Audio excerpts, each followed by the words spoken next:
Okay so hey guys, this by lips online learning platform और आज हम पढ़ेंगे the features of democracy in terms of class 9। ठीक है, तो देखो भले ये क्लास 9 में दिया हुआ है, लेकिन ये एक ऐसा टॉपिक है जो सबको पता होना चाहिए। एटलीस्ट उन सबको तो पता होना ही चाहिए जो एक डेमोक्रेटिक कंट्री में रहते हैं।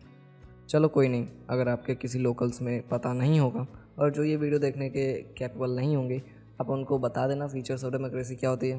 बट वो उनको बताने के लिए आपको खुद को पता होना चाहिए। तो चलो देखते हैं एक शॉर्ट फॉर्म में कि डेमोक्रेसी के फीचर्स क्या होते हैं। Okay, let's begin.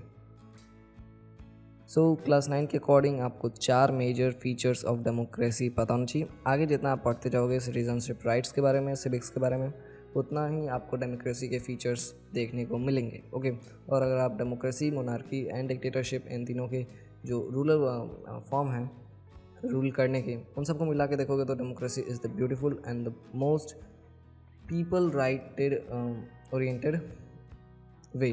ठीक है, तो चलो अभी उस डिस्कशन को छोड़ते हैं और देखते हैं कि 4 जो ये पॉइंट्स हैं वो क्या है। ठीक है, स्टार्टिंग विद द नंबर 1। और इस ये थोड़ा अलग अलग तरीके से दिया था, लेकिन मैंने था अकॉर्डिंगली सजा दिया। ठीक है, लेट्स सी।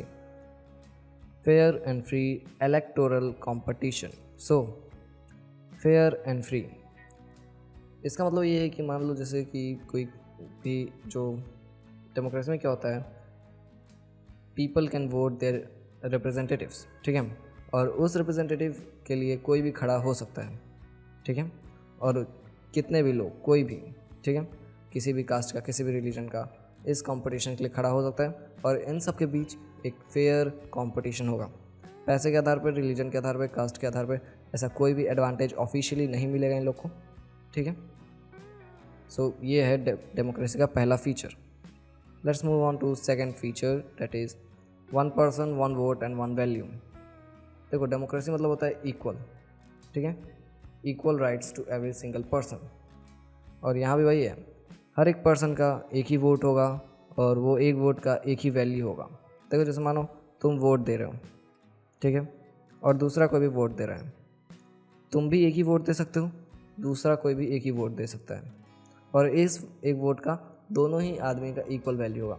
अब इससे कोई फ़र्क नहीं पड़ता कि वहाँ फॉर्मर कोई प्रेसिडेंट हो, प्राइम मिनिस्टर हो, गवर्नमेंट ऑफिशियल्स हो, बिजनेसमैन हो, कितना भी अमीर आदमी हो, किसी भी कास्ट का हो, किसी भी रिलीजन का हो, वो किसी भी रिलीजन से बिलोंग करता हो, कहीं का भी हो, वो एक पर्सन एक ही वोट दे सकता है इन एवरी इलेक्शन, और उस एक वोट का वैल्यू एक ही मिलेगा।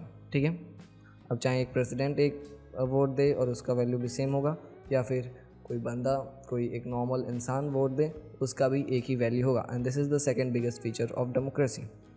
ठीक है, थर्ड देखते हैं, major decisions by elected leaders.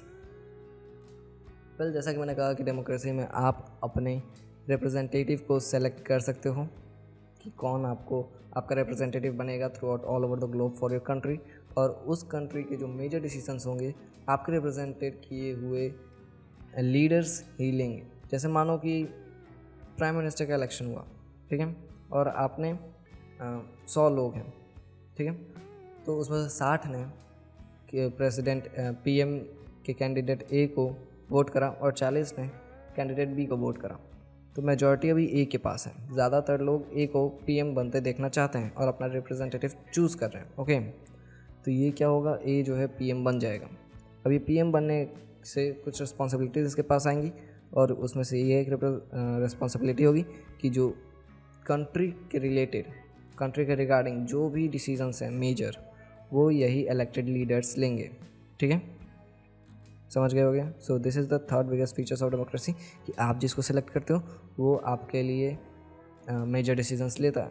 ठीक है, third, rule of law and respect for rights. देखो रेस्पेक्ट फॉर राइट्स, ये तो आपको सेकंड में ही दिख गया था कि 1 पर्सन 1 वोट 1 वैल्यू।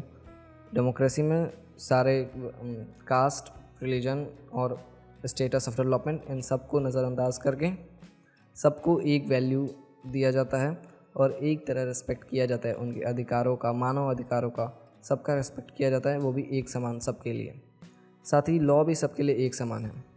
अगर कोई एक बड़ा बहुत अमीर आदमी कोई क्राइम करता है और वहीं एक गरीब आदमी भी वही क्राइम करता है, तो दोनों को जो पनिशमेंट होगी वो एक ही मिलेगा। ठीक है, एट द सेम किसी भी कास्ट का, किसी भी रिलीजन का, कुछ भी जो लॉ में लिखा हुआ है वो सबके लिए एक ही तरह से लागू होगा. Law sees everyone equally. ठीक है. So these are the 4 main features of democracy. Hope you like that. And इन सब फोटो और टेक्स्ट से, स्मार्ट टेक्स्ट से आपको पता चल गया होगा. Now we put our so much of effort to just tell you the features of democracy. Now it's your time to put your effort to rate our effort out of 10. Okay, so that's it for today. We meet again. Until bye.